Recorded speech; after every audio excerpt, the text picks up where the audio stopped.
ሰላም እንደናችሁ ብራኑ ጉደታ እባላለሁ። እንግዲህ በአዲስ ቪዲዮ ተመልሻለሁ። ዛሬም እንግዲህ ማክሰኞ ሁሉ ጊዜ አንዳንድ ቪዲዮ በሳምንት አንድ ቀን መለቀላችሁ ይሆናል።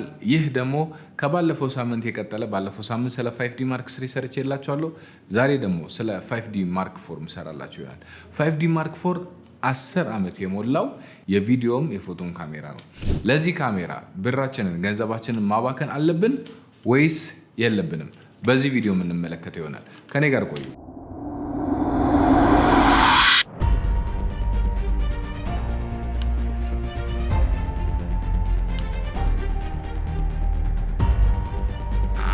ካነን 5D Mark IV ወርቃማ ለሰርግ ለፖርትሬት እና ለላንድስኬፕ ካሜራማኖች ወይም ደግሞ የተፈጥሮ ካሜራማኖች እጅግ በጣም ወርቃማ እድል የተባለለት 30.4 ሜጋፒክሰል ሲሞስ ሴንሰር የተገጠመለት የሚገርም ጀግና ካሜራ ነበረ። በወቅቱ ሁሉም የካሜራ ባለሙያዎች እጃቸው ላይ ለማሳረፍ በጣም ሲታገሉ የነበሩበት ካሜራ ነበረ።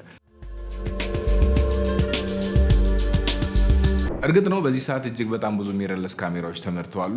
እነዚህን ሁሉ ሚረርለስ ካሜራዎች ባሉበት በዚህ ዘመን ይህንን ካሜራ ለምን ማስተዋወቅ አስፈለገኝ? ለምን መስራት አስፈለገኝ? ለምን ስለዚህ ካሜራ ማውራት አስፈለገኝ? ይህንን ያደረኩበት ምክንያት፣ ይህንን ቪዲዮ እየሰራው ያለውበት ምክንያት አሁን ላይ ያሉ ሚረርለስ ካሜራዎች የመጀመሪያው R ሲሪስን ጨምሮ ማለት ነው የካሜራዎቹ ዋጋ ከ300 እስከ 400 ሺህ ብር በላይ ነው። ስለዚህ ይህ ካሜራ ያንን ሁሉ ገንዘብ ሳታወጡ የፉል ፍሬም ካሜራን ይዘት የፉል ፍሬም ካሜራን ውበት ማየት የምትፈልጉ የፉል ፍሬም ካሜራን ደግሞ ስራ መስራት የምትፈልጉ በፉል ፍሬም ካሜራ ተጠቅማችሁ ወደ ገበያው መግባት ለምትፈልጉ ሰዎች ይህ ካሜራ አስፈላጊ ነው ወይስ አይደለም የሚለውን ለማብራራት ነው። ስለ ካሜራው ጠቅላላ ግንባታ እናውራ።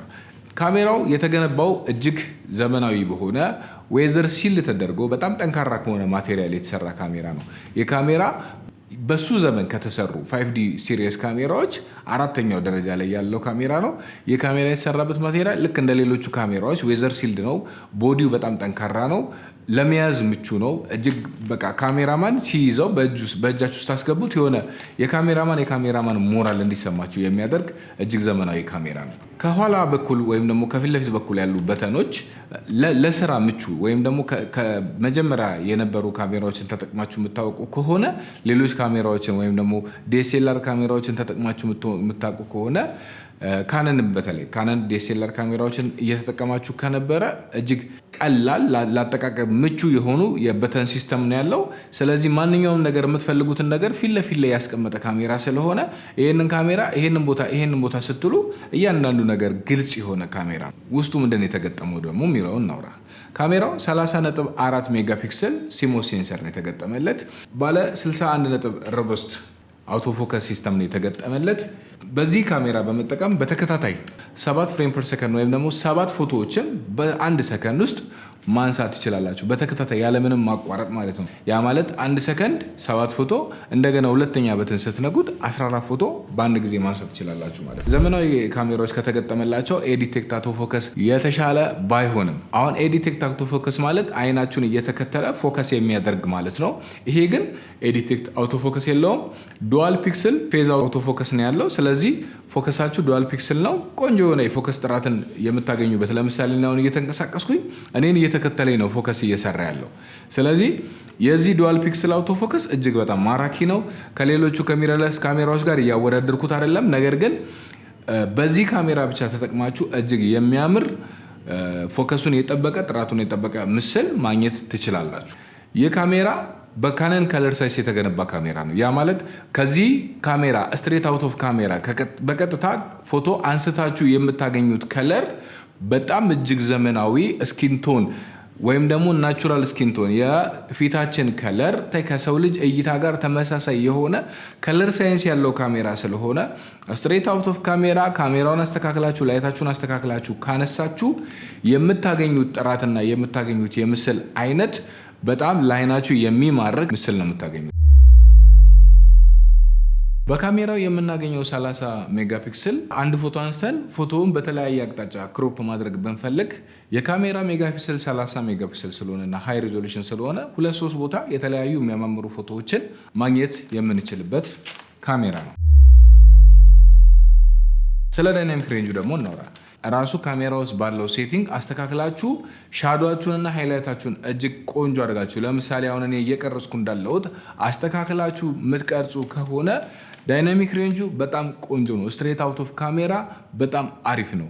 ነገር ግን ፖስት ፕሮዳክሽን ላይ ለመመለስ ዳይናሚክ ሬንጁ ትንሽ ዝቅ ያለ ስለሆነ እንዲሁም ደግሞ ካሜራው ሲመረት ሲሎክ ፕሮፋይል ተገጥሞለት ስላልተመረተ ሃይ ዳይናሚክ ሬንጅ የምናገኝበትን የከለር አማራጭ ውስጡ ስለሌለ ካሜራውን ስትጠቀሙበት ፎቶም ሆነ ቪዲዮ ስታነሱበት በተቻላችሁ አቅም ካሜራው ላይ ገድላችሁ ስሩ።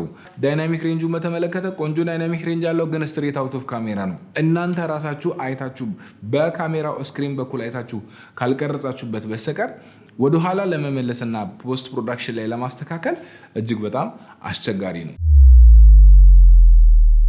በጣም ይወራበት ስለነበረው ስለዚህ ካሜራ ቪዲዮ እናወራ።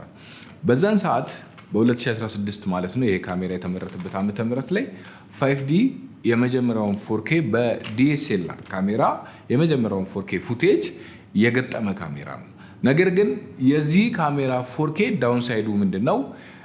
ውስጡ የተገጠመው የ4K ሲስተም አንደኛ 1.74 ታይምስ ክሮፕ አለው። ያ ማለት 24 ሚሊ ሜትር ሌንስ ስትጠቀሙ ካሜራው ቀጥታ 4K ላይ 4K ቪዲዮ ላይ ስታደርጉት ካሜራው ቀጥታ የሚወስደው የት ነው? 24 የነበረው ሚሊሜትር ወደ 50 ሚሊሜትር ነው። ለምሳሌ እኔ አሁን እየቀረስኩ ያለሁት በ24 ሚሊሜትር ነው። ነገር ግን ፉል ፍሬምም ቢሆን 1.74 ታይምስ ክሮፕ ስላለው አሁን እየተጠቀምኩት ያለሁበትን ሴታፕ በፉል ኤችዲ በዚህ ካሜራ ባለው ፉል ኤችዲ ባሳያችሁ አሁን እያያችሁ ያላችሁት የዚህን ካሜራ ፉል ኤችዲ ነው። ምንም አይነት እቃ አላንቀሳቀስኩም፣ ምንም አይነት ሴታፕ አልቀያየርኩም። አሁን ባለሁበት ሴታፕ በዚሁ ሴታፕ ካሜራውን ፉል ኤችዲ ላይ ብቻ በማድረጌ ካሜራው ፉል ፍሬሙን ሴንሰሩን ሲጠቀመው የምትመለከቱትን አይነት ዋይድ ሬንጅ የሆነ ስፋት እርግጠኛ ነኝ እየተመለከታችሁ ያላችሁት። አሁን እየቀረስኩ ያለሁበት ሴታፕ ይሄ ነው። አሁን ወደ 4K ተመለስን ማለት ነው። በዚህ ካሜራ 4K ስትቀርጹ 24 ሚሊ ሜትር ላይ እንደዚህ ነው። የቅድም ደግሞ ያሳየኋችሁ ከዚህ በፊት ደግሞ ያሳያችሁ ወይም ደግሞ በዚህኛው ደግሞ መልክ የምትመለከቱት ቆይ ደግሞ ወደ ፉል ኤችዲ ለመልሰው አሁን ደግሞ የፉል ኤችዲ ነው ማለት ነው። ወደ 4K እንመለስ። እየቀረስኩ ያለው 4K ስለሆነ ማለት ነው። ስለዚህ ይሄንን ካሜራ ለ4K አገልግሎት ስትጠቀሙ ማወቅ ያለባችሁ ነገር ምንድነው? ካሜራው ክሮፕ ስላለው አትሊስት ከ1635 የሆነ ሌንስ ብትጠቀሙለት የምትፈልጉትን አይነት የፉል ፍሬም እይታ ልታገኙ ትችላላችሁ። በዚህ ካሜራ 4K ደግሞ ስትቀርጹ ሌላኛው መጠንቀቅ ያለባችሁ ዋናውና ከፍተኛው ነገር ምንድነው? ይሄ ካሜራ የሚጠቀመው አሮጌውን ኤምፒግ ሲስተም ነው። ኤምፒግ ኮዴክ ነው የሚጠቀመው፣ ጄፒግ ማለት ነው። ያ ኮዴክ ደግሞ የካሜራውን የሚሞሪ የመቅረጽ አቅም በጣም በከፍተኛ ደረጃ ጥርግ አድርጎ ስለሚበላ ለምሳሌ በ128 ጂቢ ሚሞሪ ከዚህ ካሜራ በ4K 30 ሆነ በ4K 24 ፍሬም ፐር ሰከንድ የምታገኙት 30 ደቂቃ ብቻ ነው። ከ30 ደቂቃ በላይ በ128 ጂቢ አትቀርጹም። ያ ማለት ስታባዙት በ256 ጂቢ 1 ሰዓት በ512 ጂቢ ደግሞ 2 ሰዓት ማለት ነው። ስለዚህ 512 ጂቢ ሚሞሪ ካላችሁ ብቻ ለረጅም ሰዓት ቪዲዮ በዚህ ካሜራ 4K ስለመቅረጽ ብታስቡ ብዬ እመክራለሁ። በዚህ ካሜራ ዴሊቨር የምታደርጉት ቪዲዮ ፉል ኤችዲ ከሆነ ይሄ ካሜራ እጅግ በጣም ለእናንተ ይጠቅማቸዋል። በምን ምክንያት ይጠቅማቸዋል? ፉል ኤችዲ እስከ 60 ፍሬም ፐር ሰከንድ ድረስ በዚህ ካሜራ ስለምታገኙ ሰርግ ካሜራማኖች ወይም ለሰርግ ቪዲዮ የምትቀርጹ ባለሙያዎች በተለይ እጅግ በጣም የሚያምር የሆነ ስሎ ሞሽን ታገኛላችሁ። በዛ ላይ ደግሞ በዚህ ካሜራ ፉል ኤችዲ ስቀርጹ በዱዋል ፒክሰል አውቶ ፎከስ ስለሆነ ሙሽራችሁን ክሊክ በማድረግ ሙሽራችሁ ላይ ሎኬት በማድረግ ያንን ሙሽራ እየተከተለ የምትፈልጉትን አይነት ቪው ይሰጣችኋል ማለት ነው። በመጨረሻም ካኖን 5D Mark IV ለማን ነው? ቅድም እንደተናገርኩት ካኖን 5D Mark IV አሁን ስራ መጀመር ለምትፈልጉ በካሜራ ሙያ ላይ አሁን ስራ መጀመር ለምትፈልጉና ነገር ግን ፉል ፍሬም ካሜራ ገዝታችሁ መጀመር ለምትፈልጉ የማውጣት አቅማችሁ ደግሞ ሙሉ ለሙሉ ለካሜራ ዋጪ ለማድረግ የምትችሉት ከ300 ሺህ ብር በታች ከሆነ የካሜራ ለእናንተ ነው። ፉል ፍሬም እይታ የምትፈልጉ ከሆነ የመግዛት አቅማችሁ ከ300 ሺህ ብር በታች ከሆነ እና ፉል ኤችዲ 60 ፍሬም ፐር ሰከንድ ስሎ ሞሽን ቪዲዮ መቅረጽ የምትፈልጉ የካሜራ ለእናንተ ነው። ስፔሲፊካሊ ግን ይህንን ካሜራ የምትገዙ ሰዎች ብትገዙት መመክረው ለፎቶ አገልግሎት ነው። ይህ ቪዲዮ ከጠቀማችሁና በዚህ ቪዲዮ ላይ ሐሳብ አስተያየት ካላችሁ ኮሜንት ላይ ጻፉልኝ። ከወደዳችሁት ላይክ የምትለዋን በተን ተጫኗት። ሌሎች የካሜራ እቃ ሪቪው እንድታገኙ ይህንን ቻናል ሰብስክራይብ በማድረግ ተቀላቀሉ። እስከ ቀጣይ ቪዲዮ